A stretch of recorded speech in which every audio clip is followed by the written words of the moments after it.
kasus IWAS ini sempat ada penghalangan gitu ya, penghalangan liputan oleh pihak tertentu. Oke. Ya, itu yang membuat saya dari situ, oh sepertinya kita harus bicara dari perspektif media penyiaran. Di Agus, mohon maaf, ini mau diedit atau bagaimana ya, Agus Buntung misalnya disebut tuh dengan kata-kata gitu, dengan judul headline yang nasib malang Agus, pria disabilitas yang kini terjerat kasus hukum dan lain-lain ya. Nah ini memang peran media itu diuji ya. Betul. Bagaimana ia bisa melindungi martabat dan harkat seorang penyandang disabilitas, tapi juga hal tersebut tidak mengurangi tugas mereka untuk memberikan informasi yang faktual. Dengan enaknya kita memparodikan dengan dengan tanpa merasa terbeban sekali, membuat konten-konten tujuannya menghibur, tapi justru merendahkan ya teman-teman difabel ini. Berbagi cerita untuk saling inspirasi. YS Podcast. Assalamualaikum warahmatullahi wabarakatuh. Kayak jumpa lagi di YS Podcast bersama saya Yusron Saudi, tuan rumah YS Podcast. Kali ini orang terdekat nih. Nah, nggak usah jauh-jauh nyari narasumbernya. Ada Mbak Husna Patayati. Assalamualaikum Mbak Husna. Waalaikumsalam. Oke, saya manggilnya Mbak Ona. Ya, karena akrab saya panggil Mbak Ona. Mbak Ona ini koordinator bidang isi siaran ya di KPID NTB. Ada tulisan kemarin saya baca di Lombok Post nih, Mbak Ona nih. Wow, ini luar biasa, produktif sekali ini sudah. Karena itu saya diundang ke sini ya. Iya dong, hari hidup bukti ya. Duduk di sini nih. Akhirnya saya bisa hidup di sini tahun 2024 di akhir pula. Akhir menuju tahun. Ada tulisan juga menarik Mbak Ona. Mbak Ona itu melihat dari sisi penyiaran kita bahwa kasus yang terjadi akhir-akhir ini ternyata episentrumnya kok jauh-jauh dari NTB. Betul. Ya, episentrumnya ada di sini dan ini menjadi berita nasional. Ya. Jadi apa sebetulnya Mbak Ona? Nih kegelisahan dulu deh yang membuat menulis itu. Iya. Ya karena memang betul kita saat ini cukup perhatian cukup situ semua ya. Media sosial, media penyiaran semuanya memberitakan Agus ya. IWAS atau Agus ya. Oke. Ya karena terjadi di Lombok ya saya kira kita harus speak up nih, terutama dalam konteks media penyiaran. Karena beberapa waktu lalu saya pernah membaca sebuah pemberitaan ya bahwa di kasus IWAS ini sempat ada penghalangan gitu ya, penghalangan liputan oleh pihak tertentu. Oke. Ya, itu yang membuat saya dari situ, oh sepertinya kita harus bicara dari perspektif media penyiaran karena upaya penghalangan peliputan seperti itu kan jelas itu adalah pelanggaran terhadap undang-undang pers gitu. Tapi kita juga perlu meninjau kembali penghalangannya itu dalam konteks apa ya. Kalau secara keseluruhan mulai dari peliputan gambar, video, wawancara, pengamatan dan lain-lain itu tidak boleh ya, jelas itu menghalangi kerja jurnalis ya. Ya. Dan itu juga diatur juga di undang-undang penyiaran. Nah, tetapi kalau saya melihat kalau hanya dilarang di bagian tertentu terutama pengambilan gambar itu ya, kita harus tinjau lagi lebih dalam ya, jurnalisnya yang melanggar privasi ya, mungkin kira-kira bisa seperti itu kalau dilakukan tanpa izin. Betul ya. Ya, dan tujuannya untuk kepentingan yang sensasional gitu. Memang karena masyarakat kita ini kan kalau sudah lihat yang viral-viral pasti penasaran. Nah, kalau media sudah pernah mempubliskan ranah pribadi seperti rumah, kemudian sekolahnya atau hal-hal yang pribadi seperti itu ya.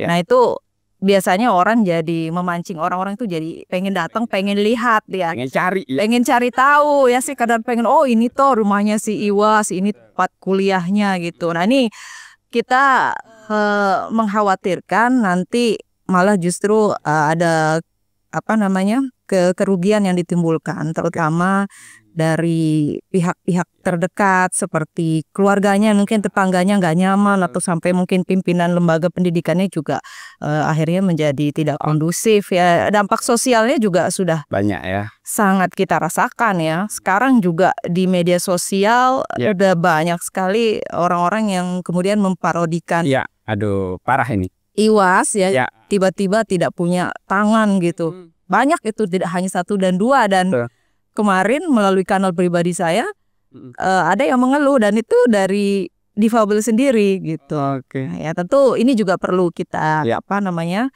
klarifikasi bahwa dalam hal ini memang Komisi Penyiaran Indonesia itu tidak bisa menindak konten-konten yang ada di media sosial ya. Pak Yusron tahu sendiri, kita masih menggunakan Undang-Undang Penyiaran tahun 2002 nomor 32. Iya, betul. Iya, ini seharusnya mengingatkan kita lagi bahwa perlu ada keseimbangan, perlu ada aturan main, karena media sosial kan tidak diatur secara tidak ada lembaga secara khusus yang mengawasi gitu. Mungkin jika publik merasa tidak nyaman dengan konten-konten ini, ya bisa di-report ya. Nanti Kominfo biasanya yang akan men-take down. Mbak Ona, kalau selama ini kan juga bersentuhan langsung nih dengan teman-teman disabilitas ya. Oh iya. Nah ini saya rasa ini pasti karena sebelumnya nih tadi saya podcast sama Dokter Emerald sama Dokter Diatmika, ahli psikiater. Jadi dalam pandangan Dokter Emerald ini ada 2 kemungkinan. Satu, dengan keadaan difabel itu bisa memanfaatkan keadaan itu, atau 2, memang keadaan itu dia tidak merasa difabel sehingga dia bisa powerful gitu. Nah, apa sebetulnya dampak bagi teman-teman difabel lainnya sekarang? Ini pasti teman-teman di sini merasa, tanda kutip ya, jika ada merasa image-nya akhirnya merasa diminorkan, dinegatifkan. Iya betul ya, apalagi kalau media ikut-ikutan membranding Agus, mohon maaf, ini mau diedit atau bagaimana ya, Agus Buntung misalnya disebut tuh dengan kata-kata gitu, dengan judul headline yang nasib malang Agus, pria disabilitas yang kini terjerat kasus hukum dan lain-lain ya. Nah ini memang peran media itu diuji ya. Betul. Bagaimana ia bisa melindungi martabat dan harkat seorang penyandang disabilitas, tapi juga hal tersebut tidak mengurangi tugas mereka untuk memberikan informasi yang faktual, yang memang sebenar-benarnya gitu ya. Cuman memang dalam hal ini ada sebuah penelitian ya di tahun 2014 di salah satu konvensi internasional UNESCO gitu, bahwa media itu punya peran yang sangat signifikan dalam hal memberikan atau mendorong pemberdayaan dan inklusi ya, melalui pemberitaan yang netral gitu ya, kemudian juga narasi yang positif yang membangun, terus kemudian penyebutan yang tepat gitu. Jadi memang saat ini hanya 2 kata kuncinya sebetulnya ya, supaya tidak terdampak teman-teman media penyandang disabilitas yang lain ya. Jadi kata kuncinya 2 itu, bagaimana pers ini menyeimbangkan antara perlindungan martabat kelompok sosial tertentu, dalam hal ini penyandang disabilitas, dan juga kebebasan pers dalam memberitakan informasi yang relevan kepada masyarakat. Kalau kita melihat biasanya nih dengan embel-embel viral itu akan dibombardir nih pemberitaan semua lini, bahkan semua media nasional itu saya lihat gencar sekali, hampir tiap hari, bahkan membentuk dialog-dialog khusus di forum-forum dialog televisi program unggulan mereka. Agus terus ya hari itu. Terus ya, sudah lewat Agus yang 1 ini datang lagi nih. Iya. Ini Iwas ya. Ada lagi konten yang battle ya, 3 Agus gitu. Betul. Nah, ini sangat bagi kalau di media sosial kan, ini sayangnya ini paparan ini kan termasuk bagian konten masuk dia ke pornografi pada akhirnya, jika pembicaraannya itu adalah mengarah ke hubungan seperti itu. Nah, sementara yang menikmati konten-konten ini itu udah anak-anak banyak ini terpapar banyak lah. Nah, dalam pandangan Pak Usna nih seperti apa ini KPI? Nah, ada nggak sudah komunikasi dengan KPI pusat sebetulnya bagaimana? Bahkan saya ingat dulu ada kasus artis, bahkan KPI turun tangan agar jangan diekspos besar-besaran seperti itu, anfaedah lah.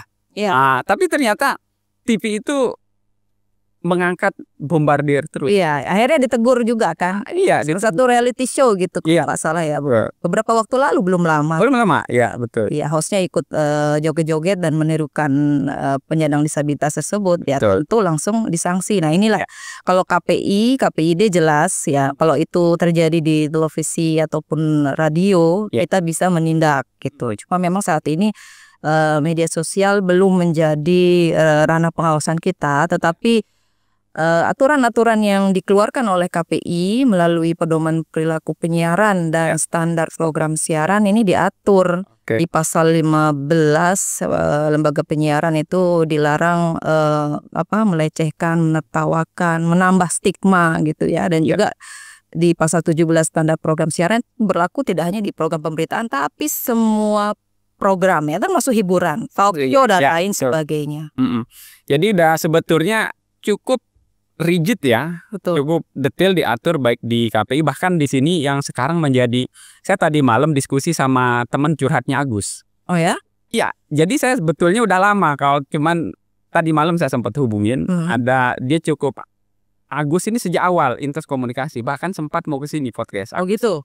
3 bulan yang lalu, sebelum jauh viral. Itu sudah ditetapkan tersangka? Sudah mengarah ke sana. Tapi saat itu baru mengarah, dia merasa dirugikan oleh pemberitaan sebuah media sosial. Agus merasa dirugikan saat itu. Nah, baru-baru ini kan baru ditetapkan. Nah, dalam diskusi saya bersama teman itu ternyata memang perlu kehati-hatian sangat luar biasa. Betul. Bahkan dengan beberapa teman jurnalis, saya sempat menggarisbawahi panggilan lengkap Agus ini kan mengidentik dengan tertentu. Agama tertentu. Kita khawatir ini bergeser. Nah, karena korbannya juga kan ternyata banyak yang pakai hijab. Nah, inilah yang menjadi titik-titik yang perlu kita jaga bersama sebetulnya, agar jangan sampai ini kasus oknum nih, seseorang melanggar, seharusnya ya cukup di situ. Nah, kalau Mbak Husna melihat nih, kehebohan di media sosial, tadi sudah banyak sekali yang memparodikan ini hak disabilitas dia, ya itu nggak bisa dijaga berarti si Agus ini. Iya. Pandangan Mbak Ona ini seperti apa? Iya, miris ya. Jadi itu menggambarkan bagaimana kualitas SDM kita. Nanti lama-lama bisa seperti itu, karena ini kan bukan semua disabilitas seperti ini ya. Efeknya adalah penyandang disabilitas yang memiliki kekurangan yang sama dengan Agus ya, akhirnya merasa terpinggirkan, merasa dilemahkan, dirugikan gitu ya. Nanti masyarakat lama-lama akan melihat disabilitas ini ya sama aja kayak yang ono gitu kan. Nah itu yang kita khawatirkan gitu. Oke. Kalau melihat sekarang nih, kalau pemberitaan media sosial kan, ini media sosial, kemudian kalau lah acara-acara TV, berita di TV ini, TV nasional maupun TV daerah kita, masuk ke media sosial, tentu ini akan menjadi rujukan. Ini lebih dipercaya daripada citizen jurnalis. Ya. Benar. Nah ini bagaimana sebetulnya peran? Nah ini KPID nih, boleh nih di-share nih, bagaimana sebetulnya memberi warning ke teman-teman televisi, terutama ini yang banyak meliput kegiatan. Terutama saat sekarang ini. Sekarang kan media penyiaran sudah mulai berkonvergensi ke media sosial ya. Betul. Punya YouTube, punya TikTok dan lain sebagainya punya ya. Yang ingin kita pastikan bahwa konten yang disiarkan di layar kaca itu ya sama dengan konten-konten disampaikan di platform digitalnya. Jangan sampai di media penyiarannya udah bagus, udah sesuai dengan etika penyiaran, ya tahu-tahu di media sosialnya ya membangun narasi-narasi yang tidak hanya mungkin menyudutkan si pelaku, tetapi kadang-kadang korban juga disudutkan juga ya dengan headline saja ya. Jadi itu banyak sekali sih sekarang yang saya lihat ya. Jadi saya sebelum kesini juga sempat googling kira-kira judul pemberitaan apa yang sudah terpublish dan itu sifatnya mendiskreditkan ya. Itu rata-rata menyebutkan Agus seperti itu. Itu nasib malang bla bla bla gitu ya. Padahal kan bisa diganti dengan yang lebih positif, misalnya kasus Agus dalam tinjauan hukum misalnya Iya, seperti betul. itu. Iya. Fakta-fakta baru terkait pengakuan korban ya apalah seperti itu ya. Lebih bagus seperti itu daripada yang kita fokus pada kekurangan sudah gitu nanti bisa-bisa yang itu Pak Yusril bilang tadi ya melebar kemana-mana, sara jadinya. Sara, betul. Nah, saya melihat potensi itu sehingga perlu kita ingatkan teman-teman bahwa kurangi atau hindarilah ya, karena hal-hal yang seperti itu kan kita tidak bisa antisipasi. Nah, Mbak Husna, dalam pandangan Mbak Husna, ini komisioner KPID sekaligus pengamat media sosial juga ya. Yes. Netizen juga. Ya, netizen ya, perkembangan Mbak Ona nih. Jadi di awal kasus ini Iwas merasa dirugikan. Playing victim lah saat itu kan, sehingga dia merasa banyak sekali konten kreator yang mengangkat ini sehingga membela pada posisi. Nah, sekarang ini berbeda. Ya. Nah, sekarang ini berbeda. Tapi ada hal ternyata yang di Undang-Undang Disabilitas tentang perlindungan disabilitas itu kita mengesampingkan ini. Ya. Jadi dengan enaknya kita memparodikan dengan dengan tanpa merasa terbeban sekali membuat konten-konten tujuannya menghibur tapi justru merendahkan ya teman-teman difabel ini. Sebagai pengamat media sosial ini bagaimana? Ada fenomena kayaknya nilai prihatin kita makin kurang deh. Rasa kasihan kita. Iya. Ya jadinya memang jadi bulian dan lucu-lucuan. Tapi bagaimana coba kalau kita bayangkan misalnya keluarga kita ya yang ternyata juga salah seorang penyandang disabilitas yang dimana mereka adalah bagian dari masyarakat itu yang ini kalau terus-terusan seperti ini mereka juga risih ya karena saya juga lihat postingan beberapa teman-teman difabel ya sampai ada yang buat status bisa nggak sehari aja nggak memberitakan Agus seperti itu ya. Ini muncul dari seorang penyandang disabilitas juga. Mereka sudah merasa sangat dirugikan gitu ya. Jadi marilah kita bijak menggunakan media sosial gitu. Karena apa? Disabilitas ini bisa terjadi pada siapa saja. Ya, semua orang punya potensi memiliki disabilitas. Entah itu karena faktor usia, faktor aksiden atau genetik. Betul. Ya, jadi ya peran media betul-betul di sini sangat strategis ya, media sosial maupun media konvensional untuk mari kita bangun narasi yang positif, kemudian hiburan yang mendidik gitu ya, sudahlah ya. Bayangkan saja kalau itu terjadi dengan diri kita gitu. Ya, jadi ini sudah kebablasan. Ya, ngelihat ya kebablasan. Namun ada nggak Mbak Ona tips-tips, trik yang diberikan kepada teman-teman konten kreator ataupun teman-teman jurnalis nih untuk mampu kita jaga bersama nih. Mungkin ke kamera yang Iya, jadi soal Iwas saat ini memang menjadi sorotan utama semua media dan platform digital ya. Tapi tidak hanya itu yang bisa kita expose ya kita beritakan, tapi banyak hal sebetulnya seperti kisah-kisah inspiratif prestasi dari disabilitas ya. Tahun ini malah ada lembaga penyiaran yang memberikan penghargaan pantang menyerah ya kepada salah seorang disabilitas yang guru ngaji juga membangun PAUD. Udah di sini belum? Belum nyampe di sini nih. Segera kita hadirkan. Iya, inspiratif itu ya, betul. Betul ya. Dan di samping persoalan di media sebetulnya media perlu banyak menggambarkan hal-hal lain yang belum dipenuhi oleh teman-teman disabilitas. Sebut saja dalam berbagai aspek, misalnya dalam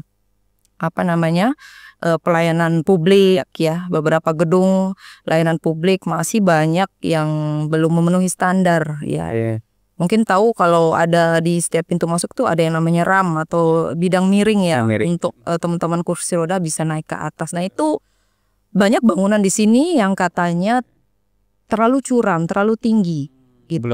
Belum memenuhi standar ya, walaupun sudah mengalami kemajuan tetapi belum maksimal, belum merata, terutama banyak yang belum standar. Terus kemudian dari sektor yang lain ya, ini bisa disuarakan oleh media-media bahwa di NTB ini sebagai daerah pariwisata ya, ternyata pariwisata yang ada di provinsi kita belum juga katakan inklusi, terutama yang berbasis alam. Ya, sebut saja seperti pantai, kemudian air terjun, ya, apalagi gunung ya. Wah, Rinjani jangan dibahas ya. Kita yang biasa aja belum tentu bisa sampai atas gitu, apalagi penyandang disabilitas. Nah, saat ini memang masih minim, artinya tidak tersedia semacam jalan khusus atau guiding block ya. Untuk tunanetra itu penting sekali. Terus kemudian juga apalagi dari sektor pariwisata, transportasi juga. Transportasi contohnya yang saya amati tidak ada sama sekali ya faktor inklusi di situ di kapal ya. Ini pendapat saya. Jadi di kapal ya sama sekali tidak ada. Kemudian kalau di pesawat mungkin sudah ramah disabilitas ya, biasanya penumpang itu diprioritaskan. Ya. Kemudian di mana lagi tuh di bis pernah sih, tapi yang saya tahu hanya dalam bentuk kampanye saja ya, bis Damri pernah. Prioritas tempat duduk bisa di depan. Iya, tempat duduk, dan dia menyediakan ruang khusus, ruang yang agak sedikit panjang agar teman-teman kursi roda bisa duduk di situ. Terus kemudian pintu masuknya dengan eskalator dan lain sebagainya. Nah, tapi memang belum maksimal ya, karena memang tren kita saat ini sudah jarang menggunakan kendaraan umum ya. Terus dari transportasi kemudian pendidikan. Ya, ini juga perlu disuarakan oleh media bahwa kebijakan beasiswa terutama ini juga masih belum rata, masih minim gitu. Dan dari soal ketenaga kerjaan, ya ini masih belum merata ya. Memang ada aturan bahwa minimal 2% untuk instansi pemerintah dan 1% untuk sektor swasta dari seluruh tenaga kerja yang diterima. Nah, jadi teman-teman disabilitas mengatakan bahwa kami ingin disamakan, disetarakan gitu, bukan berdasarkan kuota tapi berdasarkan kemampuan. Iya. Inklusi ya. Iya, betul. Jadi dari semua aspek dan termasuk di fasilitas-fasilitas utamanya kesehatan ya. Kesehatan yang kami lihat saat ini di fasilitas kesehatan seperti puskesmas, rumah sakit ya. Itu belum menyediakan SDM terutama ya, SDM yang bisa mengakomodir ketika misalnya ada teman-teman tunawicara datang dalam keadaan darurat ya, dan tidak didampingi kebetulan. Nah, itu kita butuh sekali minimal SDM-nya saja di layanan kesehatan ini yang mengerti bahasa isyarat atau komunikasi alternatif lainnya ya, bisa melalui AI dan lain sebagainya. Ini perlu diupayakan. Jadi banyak pesan nih Sobat KIS Podcast. Dari pengamatan dan pengalaman Mbak Ona, ternyata banyak juga bersinggungan. Artinya pemenuhan hak-hak disabilitas atau teman-teman difabel ini mestinya menjadi prioritas, terutama bagi pemerintah ya. Di tengah isu yang saat ini, ini agak merugikan sedikit, tapi ini sudah kita katakan ini ya, siapapun sebetulnya bisa menimpa, tidak harus disabel gitu. Jadi semua kita bisa saja tertimpa hal seperti ini. Namun bagaimana menjadi bijak.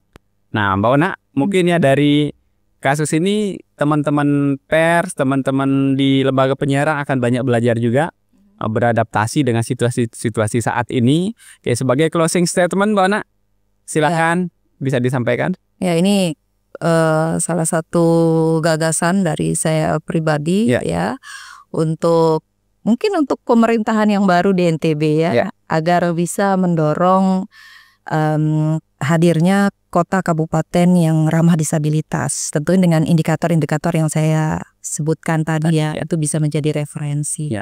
Dan kebetulan juga beberapa hari lalu adalah Hari Disabilitas Internasional gitu ya. Jadi yang ingin saya sampaikan bahwa hari ini kita melihat kaum difabel ini adalah kaum yang lemah, objek belas kasihan ya, kira-kira seperti itu. Nah, tetapi kalau pemerintah bisa menjawab segala kebutuhan, ya, memberikan solusi dari segala hambatan-hambatan dari para teman-teman disabilitas, saya rasa kata disabilitas itu bukan lagi kata yang relevan gitu ya. Ya, jadi ini adalah tanggung jawab kita semua. Ya. Bagaimana menghadirkan pemberitaan informasi yang adil, berimbang, yang juga melindungi harkat martabat penyandang disabilitas. Bagaimana juga masyarakat yang bisa mengambil pelajaran hikmah dari kasus IWAS ini, bahwa equality before the law katanya kan, bahwa semua orang itu sama di mata hukum. Iya. Oke, mungkin selamat Hari Disabilitas Internasional untuk kita semua. Terima kasih. Oke, demikian sahabat YES Podcast yang bisa saya bahas, sangat luar biasa. Terima kasih waktunya Mbak Ona. Sama-sama. Kita culik di sebetulnya hari libur buat Mbak Ona ini, tapi kita culik ini YES Podcast. Apa sih yang enggak? Luar biasa. Oke, ketemu lagi ada beberapa konten yang spesial saya bahas terkait dengan fenomena atau viralnya berita terakhir ini, dan mungkin dari semua nanti yang akan saya tampilkan khusus ini, kita tentu akan mengambil pelajaran, mengambil hikmahnya, bahwa semua itu bisa terjadi pada setiap orang jika ada hal-hal yang diabaikan. Nanti pesan yang lebih dalam itu saya udah bahas dengan Dr. Emirat beserta Dr. Diatma. Jadi cukup penting untuk kita mawas diri. Jadi karena kita bertemu di sebuah komunitas, ini harus kita perkuat bahwa walaupun disabilitas tidak membuat kita lengah. Nah, ini yang terjadi kemarin ya, sehingga faktor itu yang muncul sehingga ini bisa terjadi. Oke, ketemu lagi di konten-konten YES berikutnya. Assalamualaikum warahmatullahi wabarakatuh. Berbagi cerita untuk saling inspirasi. YES Podcast.